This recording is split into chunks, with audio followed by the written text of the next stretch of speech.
Hello बच्चों, आज हम बात करने वाले हैं स्टैंडर्ड 6 इंग्लिश मीडियम एसएसटी और हमारा chapter number 6 administrative system and architecture during the medievally age. ठीक है, चलो देखते हैं उसमें क्या है। Kashmir's Lok Dairo, a group of folk singer was organized in the village square यानी कि चौक, and the entire village had gathered there at night. Small children had already taken their position in the front row. Patriotic songs were also being sung at the Lok Dairo. Along with folk song, Utsav like the Palya recital, songs sung in honor of our martyrs. Very much. The next day he asked his grandfather, what does the Palya means? His grandfather told him that a Palya is a memorial commemorating the heroes. It is a tribute to martyrs who have sacrificed their lives while protecting and ensuring the welfare of the people. These palyas are worshipped during the festivals and songs are sung as homage to these martyrs. This is the culture of our country. अब क्या होता है कि कासमीर है, ठीक है, उसका एक लोक डायरा गांव में होने वाला था, ठीक है, विलेज में होने वाला था। तो जनरली जो विलेज होता है ना, उसमें एक बड़ा सा चौक होता है, तो वहीं पे सब लोग है वो इकट्ठा होते हैं और लोक डायरा वहाँ पे शुरू होता है। तो बच्चे वो क्या करते हैं कि जो लोक डायरे की फर्स्ट रो होती है सिटिंग की, ठीक है, वो वहाँ पे सब एडजस्ट हो जाते हैं, बैठ जाते हैं और सब लोग है वो वहाँ पे पैट्रियट यानी कि देशभक्ति वाले ही गाने हैं वो सुनते हैं। फिर उस समय उसको तो जनरली जो पालिया है, ठीक है, यहाँ पे बताया गया है, उसको हम पाड़िया कहते हैं, ठीक है, पाड़िया है, उसी के बारे में वो सॉन्ग बताते हैं ना, वो सुनने में मजा आता है। तब उत्सव है, उत्सव नाम का एक लड़का है, वो आप ही की स्टैंडर्ड में आप ही जैसा पढ़ता है। तो वो अपने दादाजी से पूछता है कि दादाजी ये पाड़िया क्या है, ठीक है। तो दादाजी कहता है कि जो लोग शहीद हो चुके हैं, ठीक है, कि जिसने कुछ चीज़ों को प्रोटेक्ट करने के लिए या पूरी के पूरी लोगों की भलाई के लिए अपना बलिदान दे दिया है ना, उसके लाइफ के लिए, ठीक है, उसकी प्रेयर के लिए हम ऐसे पहाड़ियाँ बनवाते हैं, ठीक है, और उसकी पूजा भी करते हैं और इस तरह से पूरी की पूरी बात करते हैं। आगे देखते हैं। Utsav and his friend requested his grandfather please enlighten us about the culture of our country, ठीक है। तो उत्सव और उसके दोस्त पूरे कहते हैं कि दादाजी हमारे कल्चर के बारे में कुछ ना कुछ हमें इंफॉर्मेशन दीजिए। चलो देखते हैं आगे। White said grandpa. He went in and came back with some picture. He then asked Utsav, can you see temple in this picture? It seems as if these stones have their own stories to narrate. Isn't it? Today I shall tell you about the civilization and culture of a Rajput age. ठीक है। अब क्या होता है कि दादाजी कहते हैं कि रुक जाओ, और फिर क्या होता है कि थोड़ी देर जाते हैं और वापस जल्दी से आ जाते हैं और उसके साथ साथ कुछ पिक्चर्स भी लाते हैं। तब वो पिक्चर्स को बताते हुए उत्सव से पूछते कि क्या तुमने इस मंदिर को देखा हुआ है, ठीक है, इस मंदिर की कुछ अलग कहानी है, उसके जो पत्थर है उसकी भी कुछ अलग कहानी है। तो आज मैं तुम्हें सिविलाइजेशन और कल्चर है राजपूत एज का वो मैं तुम्हें बताऊंगा। चलो देखते हैं उसमें। Administrative system during the Rajput age. During the Rajput era, India was not ruled over by any one king. India was divided into big and small states, and then extent of each kingdom depend on the king's military prowess. You have been briefed about the Rajput kings and dynasty in the previous chapter. In this chapter, you will learn about their administrative system, literature, architecture, and external inventions during that time. ठीक है, तो जिस तरह से हमने पिछले chapters में देखा था कि किस तरह से राजपूत लोग हैं वो बहादुरी का काम करते हैं, लड़ाई करता है। ठीक है, तो इस चैप्टर में हम क्या देखेंगे कि इस चैप्टर में हम देखेंगे कि उसका एडमिनिस्ट्रेटिव सिस्टम है वो किस तरह का था, आर्किटेक्चर सिस्टम है वो किस तरह का था। ठीक है, वहाँ का सिविलाइजेशन किस तरह से था, वही देखने का है। ठीक है, आगे देखते हैं उसमें number 1 administrative system. After the 7th century various Rajput dynasty rule in India. However, even though different dynasties came to power, there was a little change in the administrative system. अब क्या हुआ था कि हम सबको पता है कि 7वीं शताब्दी में राजपूत लोग हैं वो हमारे पूरे इंडिया में छोटे छोटे या बड़े बड़े जो राज्य है उसमें राज करते थे। और जब उन डायनेस्टियों में जो किंग होते हैं वो चेंज होते तो उसकी जो एडमिनिस्ट्रेटिव सिस्टम है, ठीक है, वहीवट की जो सिस्टम है वो भी चेंज होती है, क्योंकि हर राजा है वो कुछ और तरीके से सोचता है, इसीलिए। चलो देखते हैं। दो kingship was a hereditary, it was not compulsory that the elder son would always automatically become the next king. The heir apparent selected by the king was called the crown prince. ठीक है, अब क्या हुआ था कि जो राजा का पद था वो वंशानुगत था, मतलब कि राजा का बेटा ही है वही राजा बनेगा। लेकिन वहां पे ऐसे कंपलसरी नहीं था कि राजा का बड़ा बेटा है वही राजा बनेगा। ठीक है, वहां राजा का कोई भी बेटा है बड़ा या छोटा वो राजा बनेगा, वो फाइनल बात थी। लेकिन कौन सा बेटा बनेगा वो बात नहीं थी। और हाँ, राजा ने जिसको अपना उत्तराधिकारी बनाया हुआ है, ठीक है, मतलब कि राजा के मरने के बाद वही राजा बनेगा, ऐसा कोई उत्तराधिकारी बनाया है ना, तो उसको क्राउन प्रिंस किया जाता था। ठीक है, क्या कहा जाता था? Crown Prince. In some cases, even people and minister elected or selected their kings. ठीक है, और उस टाइम पे कभी कभी ऐसे भी केस होते थे कि पीपल से या तो कोई राजा के जो मिनिस्टर थे, ठीक है, उस वही मिलके राजा को सिलेक्ट करते थे, ठीक है, या तो इलेक्ट भी करते थे। हमें यहाँ पे एग्जांपल दिया गया है, while in Kashmir king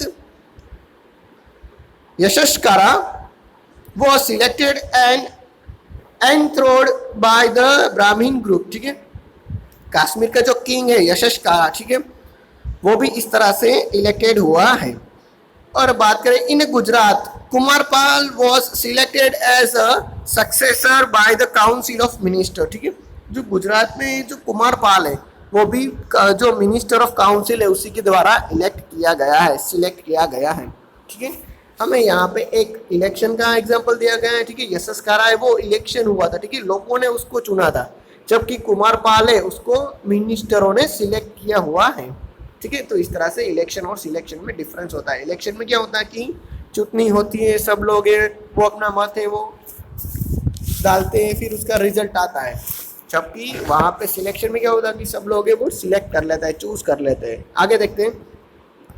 The minister were appointed to assist the king to administer and manage the kingdom effectively. Yet, at the time, people become a victim of a poor or a wrong administrative policy. अब क्या होता था कि जो minister है वो राजा को administrative जो सिस्टम है, ठीक है, और उसको मैनेज करने के लिए बिठा देते थे और बोलते भी थे। लेकिन फिर भी पीपल्स को कभी कभी जो एक खराब पॉलिसी होती है उसका, और कभी कभी तो पूरी तरह से गलत पॉलिसी उसका भी सामना करना पड़ता है। चलो देखते हैं थिंग्स में। What kind of administrative system does our country follow? ठीक है, हमारी कंट्री है वो कौन से एडमिनिस्ट्रेटिव सिस्टम को फॉलो करती है? तो आंसर में आएगा पार्लियामेंट को। ठीक है, पार्लियामेंट की एडमिनिस्ट्रेटिव पॉलिसी वही उसको हमें फॉलो करना पड़ता है। What kind of administrative system was prevalent during the British rule? ठीक है, ब्रिटिश रूल में कौन सी एडमिनिस्ट्रेटिव सिस्टम है वो फॉलो होती थी? तो वहाँ पे गवर्नर की जो पॉलिसी है वो फॉलो होती थी।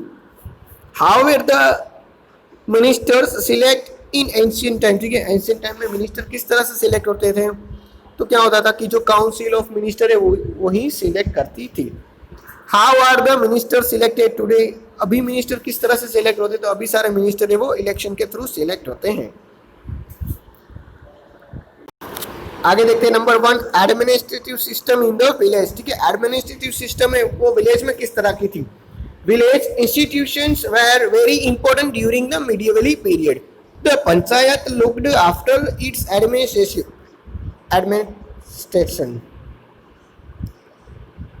The head of the panchayat was called Mukhi or Sarpanch, and he was responsible for protecting and delivering justice to the villagers. His was final words. Still, in many cases, the Gram Sabha would also give a verdict and punish culprits. Even today, at the village level, the Gram Panchayata or the elders of the Panchayata provide guidelines to the people. अब क्या होता था कि पुराने time में गांव है वो बहुत ही इंपॉर्टेंट हो चुका था, ठीक है, मीडियवली पीरियड में। और जो पंचायत थी, ठीक है, वही गांव का हैंडलिंग काम करती थी, ठीक है, गांव का हैंडलिंग वो पूरा का पूरा पंचायत के थ्रू ही होता था। पंचायत में एक मुखी होता था, ठीक है, एक हेड पर्सन होता था। जिस तरह से राजा होता है उसी तरह से पंचायत में मुखी मेन पर्सन था, और वही है वो प्रोटेक्टिंग भी करता था, ठीक है, गांव का प्रोटेक्टिंग भी मुखी करता था और न्याय भी वही देता था, ठीक है, उसका वर्ड है वो फाइनल होता था गांव में। और कहीं कभार तो दूसरी जगह पे गांव में ग्राम सभा भी होती थी, आज भी ग्राम सभा होती है, ठीक है, पूरे के पूरे गांव के लोग हैं वो एक जगह पे इकट्ठा होकर पूरी की पूरी जो चीजें है उसको सॉल्यूशन में लाते हैं, ठीक है। और आज के टाइम में भी ग्राम पंचायत अभी भी देखने को मिलती है, ठीक है, कि ग्राम पंचायत है वो लोगों को गाइड करती है। आगे देखते हैं। At that time, the land revenue was the main income of the kingdom. Each kingdom had different ways of collecting land revenue, but usually the sixth part of the cultivation was taken as the land revenue. A part of these land taxes were also levied on the people. Different officers were appointed for the different activities. Moreover, taxes were collected at ports and octroi points. Landlord collected the tax and paid tribute to the kings. अब क्या होता था कि उस time पे जो taxing collection का काम था वो लैंड के ऊपर ज्यादा था, ठीक है, लैंड का जो टैक्स है, ठीक है, वो अच्छी तरह से किंगडम में मिलता था और वही इंपॉर्टेंट था, ठीक है। फिर क्या होता था कि हर जगह पे डिफरेंट डिफरेंट टैक्सेस है वो ले लिए जाते थे, ठीक है, लेकिन जनरली तो 1/6 पार्ट है वही लेने में आता था, ठीक है। मान लो कि ये हमारा खेत है, ठीक है, और उसकी जितनी भी प्रोडक्शन की इनकम होगी, ठीक है, उसका 1/6 है वो हमें टैक्स के तौर पे देना है हमारे किंग को, ठीक है। और पोर्ट पर भी कलेक्शन का काम होता था, ठीक है, एक पोर्ट पर भी होता था और जहाँ पे ऑक्ट्रॉय पॉइंट आता है। ऑक्ट्रॉय पॉइंट का मतलब क्या होता है कि मान लो कि आप एक जगह से दूसरी जगह सामान पहुंचा रहे हैं तो उन रास्तों पर भी पॉइंट आता है, ठीक है। आज के टाइम में हम जो टोल टैक्स के जो बड़े बड़े स्तंभ देखते हैं ना, उसी तरह का वहाँ पर भी काम था, ठीक है। और राजा है वो टैक्स कलेक्शन के लिए अपने ऑफिसर है उसका भी अपॉइंटिंग का काम करता था, ठीक है। चलो देखते हैं आगे दूसरे में लिटरेचर में। During the Rajput age there was a lot of religions writing as well as a literature of a various kinds. Scholars and education received great patronage from kings. Many literature work were composed in Sanskrit, Prakrit, Tamil, Kannada, Telugu, etc. The great Sanskrit poet Magh composed the epic Shishupal Vada. This epic described the killing of the Shishupal by Sri Krishna. ठीक है, अब क्या है कि यहाँ पे बात की जा रही है कि राजपूत एज में भी कई धर्म के लोग रहते थे, ठीक है, तो इसीलिए कई सारी हमें लिटरेचर का वर्क मिला है, कई सारी बुक्स भी मिले। और उसमें बात की जाए तो उसमें हमें संस्कृत की बुक्स मिली है, प्राकृत और तमिल, कन्नड़ा, तेलुगु, इन सारी बुक्स हमें मिली हुई हैं। और जो अच्छी तरह से संस्कृत में काम किया गया है, ठीक है, एपिक का मतलब बड़ा सा महाकाव्य है वो रचा गया है, ठीक है, उसका नाम था मग, ठीक है। उसमें क्या है कि वो था शिशुपाल वध में, ठीक है, शिशुपाल वध है, उसमें क्या बताया जाता है कि शिशुपाल का वध है भगवान श्री कृष्ण ने किस तरह से किया था, उसकी पूरी की पूरी जो स्टोरी है वो महाकाव्य में लिखी गई है, ठीक है, शिशुपाल वध में। आगे देखते हैं। Similarly another poet Srihars wrote the epic Naishada Charitra, which is about the story of Nal and Damayanti. ठीक है। अब हर्ष है, ठीक है, कवि हर्ष, उसने भी एक महाकाव्य लिखा है जिसका नाम है नैषधा चरित्र। उसमें नल और दमयंती उसकी स्टोरी की लिखी है। Even songs by the Radha and other gopis sung in the praise of Lord Krishna were presented in the lyrical manner, ठीक है।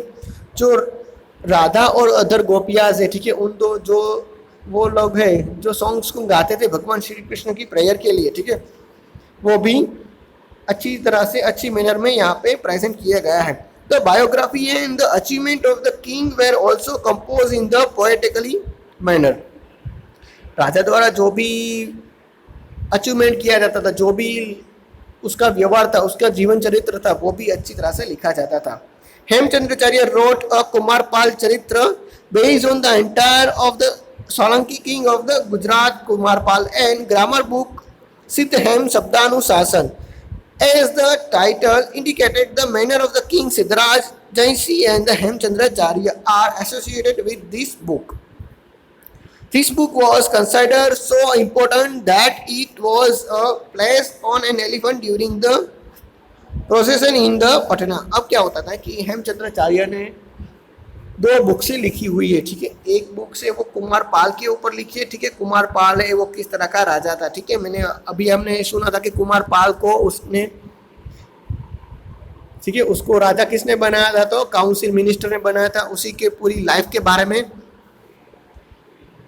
हेमचंद्राचार्य ने लिखा था। और हेमचंद्राचार्य ने दूसरी बुक लिखी थी गुजरात के व्याकरण के बारे में, जिसका नाम था सिद्ध हेम शब्दानुशासन, ठीक है। यहाँ पे सिद्ध का मतलब होगा सिद्धराज जैसी और हेम शब्दानुशासन है उसका मतलब होगा हेमचंद्राचार्य, ठीक है। दो राजा है। और इस बुक को क्या था कि इस बुक है उसको सिद्धराज जैसी ने एक हाथी है उसके ऊपर रख के पूरे पटना है, ठीक है, पाटन, वहाँ पे उसको घुमाया था, ठीक है, क्योंकि सब लोग वो उसका अच्छी तरह से दर्शन कर सके, इसीलिए। तो उस टाइम पे बुक का इतना महत्व था, ठीक है, कि खुद राजा है वो भी चल के जा रहा है और लिटरेचर है वो हाथी के ऊपर रखा गया है, ठीक है। यानी कि हमें ये पता चलता है कि राजा का जो स्थान है वो लिटरेचर से कम है और लिटरेचर को सबसे ज्यादा इंपॉर्टेंट दिया गया है। चलो आगे देखते हैं। Not only the poetry but the plays were also written during that time. Bhavabhuti wrote a Uttarama Charitra while Pandit Narayana composed the Hitopradesh, a collection of stories based on the Panchatantra. Either your school or a nearby library must be having books containing collection of stories or folk tales. Let us now do a reading activities. अब हमें यहाँ पे पता चलता है कि भवभूति है उसने उत्तर रामचरित्र लिखा हुआ है, जबकि पंडित नारायण ने हितोप्रदेश के बारे में लिखा है। और हितोप्रदेश से वो क्या है, जो पंचतंत्र की छोटी छोटी स्टोरियां है ना, उसको कलेक्शन में किया हुआ है। चलो आगे देखते हैं। यहाँ पे हमें एक टेबल दिया गया है जिसमें लिखा है कि ऑथर कौन है और उसका वर्क क्या है, ठीक है। अब लिखा हुआ है कि विशाखा दत्त, उसने लिखा है मुद्र राक्षसा। फिर कलहार, तो उसने लिखा है राज तरंगिनी। फिर बिलहन, तो उसने लिखा है विक्रमादेव चंद। फिर लिखा हुआ है सोमदेव, तो उसने लिखा है कत्सरित सागर, ठीक है, कत्सरित सागर। फिर लिखा है चंद्रवर्धय, तो चंद्रवर्धय ने लिखा है पृथ्वीराज रासो। मेरुतुंगा, उसने लिखा है प्रबोध चरितामणि, ठीक है, प्रबोध चरित्रामणि। अब देखते हैं आर्किटेक्चर में।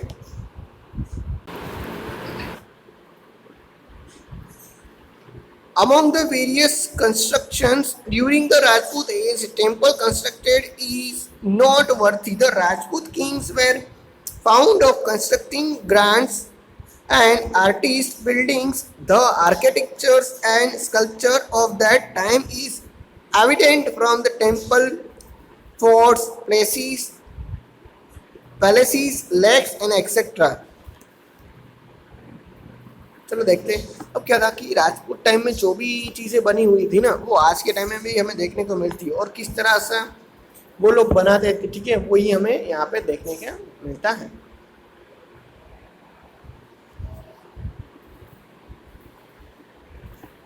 आगे देखते हैं।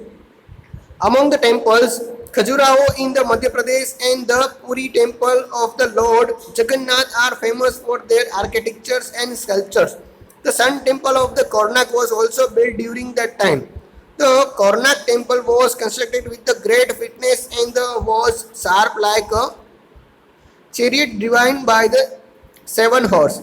Among the other Sun temple of India, the Martand temple of the Kashmir and the Modera Sun temple of Gujarat are famous. A prominent feature of the Modera temple is that the first ray of the sun fall directly on the idol. ठीक है, यहाँ पे हमें क्या बात की कि यहाँ पे खजूरा का टेम्पल भी सबसे इम्पोर्टेंट है जो मध्य प्रदेश में आया हुआ है। ठीक है, पूरी टेम्पल है वो लॉर्ड जगन्नाथ है, भगवान जगन्नाथ है, उसके लिए वो फेमस है। साथ साथ सन टेम्पल है कोणार्क में आया हुआ है, ठीक है, वो भी फेमस है।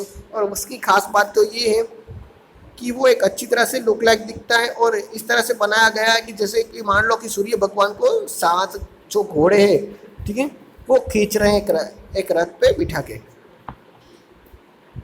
Among the other the sun temple भी इम्पोर्टेंट है, ठीक है। फिर मार्तंड का जो टेम्पल है काश्मीर में आया हुआ है वो भी इम्पोर्टेंट है। और मोडेरा जो सन टेम्पल है उसकी एक खास बात ये भी हमें देखने को मिलती है कि जो सन का फर्स्ट रे है, ठीक है, वो सीधे के सीधे मंदिर के जो आइडल है, ठीक है, मंदिर की जो प्रतिमा है, भगवान की जो मूर्ति है, उसी में पहला किरण पड़ता है। The Ellora caves of the Deccan have caves representing the 3 religions, Hinduism, Buddhism and Jainism. One among these is the Grand Kailash temple. The Elephanta caves nearby Mumbai have a beautiful 3-faced sculpture of the Lord Shiva. The Meenakshi temple at the Madurai is famous all over India. The temple of the South India are specially well known for their imposing great way called Gopurams. After the hearing about the famous of such a grand temple, many foreign invaders came to loot them. The magnificent Somnath temple of Gujarat was attacked many times. अब क्या था कि इलोरा जो caves है उसमें भी उस जो पेंटिंग्स है वो 3 रिलीजन से हमारे देश के वो प्रेजेंट करते हैं। एक तो हिंदू है, बौद्ध है और जैन, इन तीनों का प्रेजेंटेशन करते हैं, ठीक है। और जो ग्रैंड कैलाश टेम्पल है वो भी मुंबई में आया हुआ है। फिर इलोरा केव्स भी मुंबई में आई हुई है जिसकी 3 फेसिस से हमें देखने को मिलती है, 3 साइड देखने को मिलती है लॉर्ड शिवा की, ठीक है। अब बात करें साउथ की, तो साउथ में मीनाक्षी टेम्पल भी आया हुआ है मदुराई में, वो भी फेमस है, ठीक है। और साउथ के जो फेमस है वो बहुत ही ग्रेट वे से बनाए गए और साथ साथ जो उसका गेट वे है, ठीक है, उसका गेट वे को कहते हैं गोपुरम, ठीक है। गोपुरम का मतलब ये होता है गेट वे, ठीक है, जाने का जो रास्ता होता है ना उसको गोपुरम कहते हैं, वो भी अच्छी तरह से बनाया गया होता है। अब बात करें तो इन सारे टेम्पल्स को कई बार जो विदेशी लोग होते हैं ना वो इन्वेडर्स करके हैं, ठीक है। इन्वेडर्स का मतलब कि क्या होता है कि वहाँ पे वो लूट मचाने के लिए आते हैं, यहाँ के हमारे जो टेम्पल्स है उसमें लूट करते हैं, क्योंकि टेम्पल्स है उसमें कई सारी अच्छी चीज़ें होती है, इतना सारा डोनेशन मिलता है, इसीलिए लूट करने के लिए आते हैं। तो गुजरात और साउथ के कई सारे टेम्पल्स में कई बार लूट ऐसी हो चुकी है पुराने टाइम में। अब बात करते हैं मोहम्मद गजनी की। Through the Rajput age is well known for its valor and the sacrifice. It is also shown that the construct of the many beautiful and imposing buildings. Many foreign invaders invaded the India during this period. Muhammad Ghazni, the Sultan of the Ghazna, attacked India many times between the 1000th century and the 1075th century. In the spite of the facing problems during the attacks, he continued to plunder India with the full force. During one such attack, when Gujarat was under the Bhimdev Solanki's rule, he plundered the Somnath. Many people from Saurashtra and the Gujarat joined the Bhimdev Solanki and tried to protect Somnath, but failed. अब क्या था कि Rajput as के जो भी मंदिर से वो अच्छी तरह से ब्यूटीफुली बनाए गए और इसी ब्यूटी की वजह से क्या होता कि जो बाहर के लोग हैं वो अट्रैक्ट होते हैं लूट करने के लिए, उसको तोड़ने के लिए, ठीक है। तो उसी टाइम पे मोहम्मद गजनी भी है, ठीक है, वो गजन प्रदेश का एक सुल्तान है, वो इंडिया में आया था। कब आया था? 1000 से लेके 1075 तक वो आया हुआ था। और वो क्या करता था, वो सब जगह पे लूट करता था। यहाँ पे हमें उसका पिक्चर भी दिया गया है, ठीक है, कि वो कौन से रूट पे आया था। देखो यहाँ से वो सीधा सिंध प्रदेश, ठीक है, राजस्थान से होके गुजरात में सोमनाथ मंदिर पे भी आया हुआ था लूट करने के लिए, ठीक है। वो हर बार पूरी की पूरी फोर्स लेके आता है और अटैक कर देता है। अब जब वो उसने सोमनाथ पे अटैक किया था, तब गुजरात का जो किंग था वो था सोमनाथ का जो किंग था, ठीक है, वो पूरी की पूरी गुजरात का एंटर किंग था, वो था भीमदेव सोलंकी। भीमदेव सोलंकी। और गुजरात में जो सौराष्ट्र का जो प्रदेश है, ठीक है, उस सब लोगों ने क्या किया कि ये जो मोहम्मद गजनवी आ रहा है अटैक करने के लिए, उसको रोकने की कोशिश की, लेकिन वो फेल हो चुके थे, ठीक है। आगे देखते हैं। Change of the power at Delhi after the diminishing of the Mughal diminishing of Muhammad Ghazanvi, the leader of a Ghazan started the weighing of for the throne. However, the Rajput king did not take advantages of this weakness. Meanwhile, Sahabuddin Ghori established his strong rule in Ghazna and decided to attack India. His intention was not to loot but establish his rule here.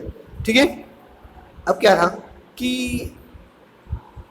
जो मोहम्मद गजनवी था, ठीक है, वो एक गजन प्रदेश का leader था और उसका एक जो रूल था, ठीक है, वो भी अब टूट चुका था। लेकिन राजपूत लोग है वो उसका फायदा नहीं उठा सके, ठीक है, मोहम्मद गजनवी का। लेकिन जब शहाबुद्दीन घोरी आया तो उसने गजन प्रदेश में अच्छी तरह से रूल कर लिया, अपना रूल है वो वहां पे पक्का कर लिया। और फिर क्या हुआ कि वो इंडिया में आया। इस बार वो ये दूसरा पर्सन है, ठीक है। यहाँ पे मोहम्मद गजनवी है, वो तो सिर्फ लूट करने के लिए इंडिया में आता था, ठीक है, उसका एक ही काम था लूट करने का। जबकि शहाबुद्दीन मोहम्मद घोरी आया, ठीक है, उसका काम था लूट करना नहीं है, उसका काम था इंडिया में रूल करना, ठीक है। और उसने धीरे धीरे इंडिया में अपना रूल भी जमा लिया। आगे देखते हैं। In Italy he wasn't successful. He could not forget his defeat by the Queen Nayika Devi of the Ahiniwal Patna and therefore did not attack India for 12 years. Finally, the second time he attacked Delhi. अब क्या था कि पहले लगा शहाबुद्दीन घोरी को कि चलो हम गुजरात से ही अटैक करते हैं, लेकिन उस टाइम पे भीमदेव नहीं थी, ठीक है, उस टाइम पे थी नायिका देवी, गुजरात की क्वीन, ठीक है, मूलदेव की माँ। तो उसने क्या किया कि उसने शहाबुद्दीन घोरी को परास्त कर दिया, हरा दिया उसमें। तो अब जो मोहम्मद घोरी है वो 12 साल तक इंडिया में आया ही नहीं अटैक करने के लिए, ठीक है, और 12 साल बाद वो आया अटैक करने के लिए। चलो देखते हैं। Prithviraj fought bravely but without any prior preparation और help from the other Rajput kings. With his defeat, the Rajput rule came to an end in Delhi. As a result, Shahabuddin established his rule there and extended his kingdom. After the Shahabuddin, his slave, who was also his commander, Qutbuddin Aibak, ascended the throne. He was known as the founder of the slavery dynasty. अब क्या था कि पृथ्वीराज चौहान जो दिल्ली में राज कर रहा था, उसने बहादुरी के साथ लड़ाई शुरू कर दी मोहम्मद घोरी के साथ। लेकिन क्या था कि उसने कोई तैयारी भी नहीं की थी और दूसरों राजा ने उसकी मदद भी नहीं की थी, इसीलिए वो हार गए और मोहम्मद घोरी जीत गया। और फिर क्या हुआ कि दिल्ली में शासन है वो मोहम्मद घोरी का आया। मोहम्मद घोरी तो गजनवी प्रदेश में चला गया था, ठीक है, क्योंकि वो वहीं का मेन किंग था। तो उसने क्या किया कि अपना एक कमांडर है, ठीक है, अपना एक जो स्लेव है, स्लेव का मतलब नौकर, ठीक है, मजदूर, उसको दिल्ली की गादी दे दी और उसका नाम था कुतुबुद्दीन ऐबक, ठीक है, यहाँ पे लिखा हुआ है। और उसी ने क्या किया कि धीरे धीरे इंडिया में स्लेवरी डायनेस्टी, स्लेव डायनेस्टी उसकी शुरुआत की। चलो देखते हैं। With this the Rajput rule came to an end in Delhi. There was a change in the administration and society. What a kind of change took a place and why? Think about the question like this, ठीक है। अब क्या हुआ था कि अब dynasty change हो चुकी है, ठीक है। पहले राजपूत लोग शासन करते थे, तो अब लोग है वो गजन प्रदेश के लोग है वो शासन करेंगे। तो यहाँ पे कुछ ना कुछ चेंजेस होगा एडमिनिस्ट्रेशन सिस्टम में, ठीक है, डेली रूटीन लाइफ में भी चेंजेस होना शुरू होंगे। चलो देखते कि कौन से चेंजेस हो गए, ठीक है, आपको ये सोचना है। चलो देखते हैं। In place of the failures and the sacrifice, people started conspiring against each other from the power. The throne of the Delhi was stained with blood. अब क्या था कि धीरे धीरे लोग है वो इनरी फाइटिंग करना शुरू कर दिए थे, ठीक है, मतलब कि पावर के लिए एक दूसरे का ही मर्डर करना शुरू कर दिए थे। और इसी तरह से जो दिल्ली की पूरी जो हमारी राजधानी है वो रक्त रंजित हो गई थी, ठीक है। यहाँ पे हमारी एक्टिविटीज आ चुकी है, तो चलो देखते हैं। आपको एक एल्बम बनाना है जिसमें इंडिया के सारे जो आर्किटेक्चर है वो अच्छी तरह से दिखाए गए हैं। तो यहाँ पे आप एक बार क्वेश्चन आंसर है वो देख लेना, ठीक है। क्वेश्चन आंसर एकदम इजी है, वो आप आराम से कर सकते हो, ठीक है। यहाँ पे दूसरे क्वेश्चन में एमसीक्यू भी है, वो भी आप आराम से कर सकते हो अगर आपने देखा हुआ है तो। और यहाँ पे हमारा यूनिट है वो कंप्लीट होता है। Thank you.